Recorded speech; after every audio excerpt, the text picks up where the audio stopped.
नसरापूरची ती काळजाचा थरकाप उडवणारी घटना आणि 3.5 वर्षाच्या चिमुरडीचा आक्रोश. संपूर्ण महाराष्ट्र या घटनेने सुन्न झालाय. पण आता या प्रकरणात एका पाठोपाठ एक धक्कादायक खुलासे समोर येत आहेत.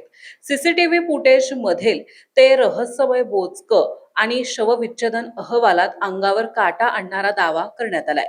भोर तालुक्यातील नसरापूर हादरलं होतं जेव्हा एका 3.5 वर्षाच्या चिमुरडीवर अत्याचार करून तिची निर्घृण हत्या करण्यात आली. या प्रकरणातील आरोपी भीमराव कांबळे सध्या पोलिसांच्या ताब्यात आहे. मात्र तपासात जे समोर येतंय ते पाहून पोलीसही चक्रावून गेलेत. सरकारी वकील अरुंधती ब्रह्मे यांनी न्यायालयात युक्तिवाद करताना एक नवीन मुद्द्याकडे सर्वांचं लक्ष वेधलंय. आरोपी गुन्हा केल्यानंतर जेव्हा पळून जात होता तेव्हा सीसीटीव्ही कॅमेरा त्याच्या खांद्यावर एक बोचकं दिसून आलंय. त्या बोचक्यात नक्की काय होतं, ते बोचकं आता कुठे आहे, त्याने ते कुठे लपवून ठेवलंय का, याचा शोध घेणं पोलिसांसमोर मोठं आव्हान आहे. दुसरीकडे चिमुरडीच्या शवविच्छेदन अहवालातून मन विदीर्ण करणारी माहिती समोर आली आहे. मुलीच्या शरीरावर ज्या जखमा आढळल्या आहेत त्या साध्या नाहीत. त्या जखमा एखाद्या टणक आणि धारदार हत्याराने केल्याची दाट शक्यता डॉक्टरांनी वर्तवली आहे.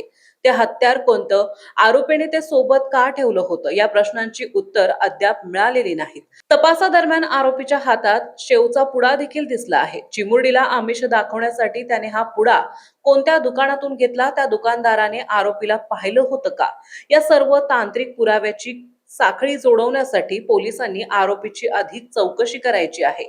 घटनेचं गांभीर्य आणि लोकांचा संताप पाहता कायदा आणि सुव्यवस्थेचा प्रश्न निर्माण होऊ नये म्हणून आरोपीला न्यायालयात प्रत्यक्ष हजर न करता व्हिडिओ कॉन्फरन्सिंगद्वारे हजर करण्यात आलं होतं.